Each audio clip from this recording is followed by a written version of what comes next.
আসসালামু আলাইকুম, স্বাগতম জানাচ্ছি বিবিসি নিউজ আন্তর্জাতিক সংবাদে। শুরুতেই সংবাদ শিরোনাম, এরপর বিস্তারিত। গাজায় ইসরায়েল হামলায় আবারও একাধিক শিশু এবং মানুষ নিহত হয়েছে। ইসরায়েলি বাহিনী যুদ্ধ বন্ধ থাকার পরেও বারবার হামলা চালাচ্ছে গাজায়। রাতভর হামলা চালিয়েছে ইসরায়েল গাজার উপরে। গাজায় রাতভর ইসরায়েলি হামলা, নিহত ১০। কয়েক দশকেও বেলুচিস্তানে শান্তি না ফেরার কারণ কি? লিবিয়ায় বাড়ির ভেতরে যেভাবে খুন হলেন গাদ্দাফির ছেলে। ফিলিস্তিনের পক্ষে স্টিকার লাগানোয় ব্রিটিশ দম্পতিকে ভারত ছাড়ার নির্দেশ। দর্শক, এতক্ষণ শুনছিলেন সংবাদ শিরোনাম। এখন বিস্তারিত। আপনি যদি ইসরায়েলের ধ্বংস চান এবং মুসলিমদের পাশে থাকেন, তাহলে ভিডিওতে লাইক করে চ্যানেলটি অবশ্যই সাবস্ক্রাইব করে দিবেন এবং আপনার মূল্যবান মতামত অবশ্যই কমেন্টে লিখে জানিয়ে দিবেন। এখন বিস্তারিত। গাজায় রাতভর ইসরায়েলি হামলা, নিহত ১০। যুক্তরাষ্ট্রের মধ্যস্থতায় যুদ্ধবিরতি কার্যকর হলেও গাজায় সহিংসতা অব্যাহত রেখেছে ইসরায়েলি বাহিনী। ফিলিস্তিনের অবরুদ্ধ উপত্যকাটিতে ইসরায়েলি বাহিনীর রাতভর চালানো হামলায় শিশুসহ অন্তত ১০ জন নিহত হয়েছেন বলে জানিয়েছে গাজার সিভিল ডিফেন্স সংস্থা। নিহতদের মধ্যে ৪ বছরের এক শিশুও রয়েছে। ২ দিন আগে ইসরায়েল গাজা ও মিশরের মধ্যকার গুরুত্বপূর্ণ রাফাহ ক্রসিং সীমিত সংখ্যক মানুষের চলাচলের জন্য পুনরায় খুলে দেওয়ার পর এই রক্তপাতের ঘটনা ঘটল। একই সময়ে দখলকৃত পশ্চিম তীরের জেরিকোতে একটি অভিযান চলাকালে এক যুবক ফিলিস্তিনি গুলিবিদ্ধ হয়ে মারা গেছেন। হামাস নিয়ন্ত্রিত স্বাস্থ্য মন্ত্রণালয় জানিয়েছে, যুদ্ধবিরতি কার্যকর হওয়ার পর থেকে গাজায় ইসরায়েলি হামলায় অন্তত ৫ শতাধিক নিহত হয়েছেন।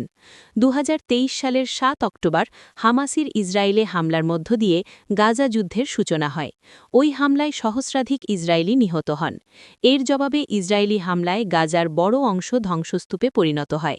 ২০০৭ সাল থেকে আরোপিত ইসরায়েলি অবরোধের পাশাপাশি আগের দফার সংঘাতেও অঞ্চলটি ক্ষতিগ্রস্ত ছিল। কয়েক দশকেও বেলুচিস্তানে শান্তি না ফেরার কারণ কি? পাকিস্তানের দক্ষিণ পশ্চিম সীমান্তে অবস্থিত খনিজ সমৃদ্ধ প্রদেশ বেলুচিস্তান দেশটির বৃহত্তম ভূখণ্ড, যা মোট আয়তনের ৪৪%। অথচ এটি সবচেয়ে দরিদ্র ও দীর্ঘকাল ধরে চলা গৃহযুদ্ধের কেন্দ্রবিন্দু। ১৯৪৭ সালে ব্রিটিশ শাসনের অবসানের পর থেকেই বেলুচিস্তানের সাথে পাকিস্তান রাষ্ট্রের সম্পর্ক অম্লমধুর। ১৯৪৮ সালে আনুষ্ঠানিকভাবে পাকিস্তানের অংশ হওয়ার পর থেকেই সেখানে বিদ্রোহে শুরু। যদিও কয়েক দশকে এই সংঘাতের মাত্রা ওঠানামা করেছে, তবে সম্প্রতি এর তীব্রতা নজিরবিহীন পর্যায়ে পৌঁছেছে। গত ৩১ জানুয়ারি বেলুচিস্তানের ১ ডজন শহরে বিচ্ছিন্নতাবাদী গোষ্ঠীগুলোর সমন্বিত হামলায় ৩০ জন বেসামরিক নাগরিক এবং ১৮ জন নিরাপত্তাকর্মী নিহত হন। এর জবাবে সামরিক অভিযানে ১৫০ জনেরও বেশি সশস্ত্র বিদ্রোহী নিহত হয়েছে বলে জানিয়েছে দেশটির নিরাপত্তা বাহিনী। বিশ্লেষকদের মতে, এই সংকটের মূলে রয়েছে ব্রিটিশ শাসনামলের শেষ দিকে বেলুচিস্তানের অনিশ্চিত রাজনৈতিক ভূগোল। ১৯৪৮ সালে কালাতের খানের পাকিস্তানের সাথে অন্তর্ভুক্তির চুক্তিটি অনেক বেলুচ জাতীয়তাবাদী জোরপূর্বক বলে মনে করেন, যা ভবিষ্যতে সশস্ত্র প্রতিরোধের ভিত্তি গড়ে দেয়। এরপর ১৯৫৮ সালে ওয়ান ইউনিট স্কিমের মাধ্যমে প্রাদেশিক পরিচয় বিলুপ্ত করার প্রতিবাদে দ্বিতীয়বার এবং ১৯৭০-এর দশকে নির্বাচিত প্রাদেশিক সরকার বরখাস্তের জেরে তৃতীয় ও সবচেয়ে বড় বিদ্রোহ শুরু হয়। ১৯৭৩ থেকে ১৯৭৭ সাল পর্যন্ত চলা সেই যুদ্ধে প্রায় ৮০,০০০ পাকিস্তানি সেনা মোতায়েন করা হয়েছিল এবং হাজার হাজার মানুষ প্রাণ হারিয়েছিল। লিবিয়ায় বাড়ির ভেতরে যেভাবে খুন হলেন গাদ্দাফির ছেলে। লিবিয়ার প্রয়াত একনায়ক মুয়াম্মার গাদ্দাফির সবচেয়ে প্রভাবশালী ও আলোচিত পুত্র সাইফ আল ইসলাম গাদ্দাফি এক ভয়াবহ হামলায় নিহত হয়েছেন। মঙ্গলবার ৩ জানুয়ারি গভীর রাতে রাজধানী ত্রিপোলি থেকে ১৩৬ কিলোমিটার দক্ষিণ-পশ্চিমে অবস্থিত জিনতান শহরে নিজের বাসভবনে তিনি হত্যাকাণ্ডের শিকার হন। সৌদি আরবের সংবাদমাধ্যম আল আরাবিয়ার প্রতিবেদনে বলা হয়েছে, ৪ জন সশস্ত্র বন্দুকধারী অত্যন্ত সুপরিকল্পিতভাবে এই হামলা চালায়। ঘাতকরা প্রথমে বাসভবনের নিরাপত্তা ক্যামেরাগুলো অকেজো করে দেয় এবং পরে বাগানে সাইফের মুখোমুখি হয়ে তাকে লক্ষ্য করে নির্বিচারে গুলি চালিয়ে দ্রুত পালিয়ে যায়। ৫৩ বছর বয়সী সাইফ আল ইসলামের মৃত্যুর খবর নিশ্চিত করেছেন তার রাজনৈতিক উপদেষ্টা আবদুল্লাহ ওসমান।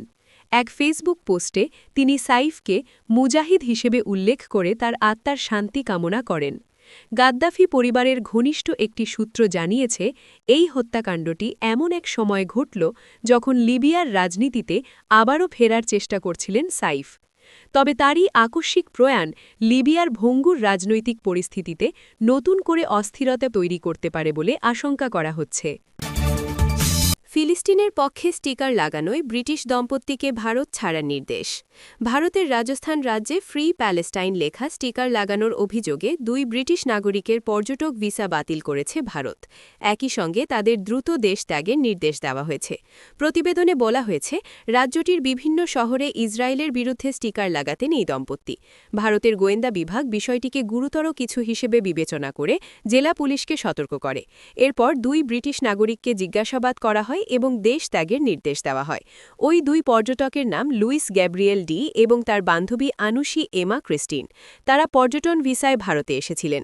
গত ২১ জানুয়ারি গোয়েন্দা সংস্থার কাছে তথ্য আসে ওই দম্পতি স্টিকার লাগানোর সঙ্গে জড়িত।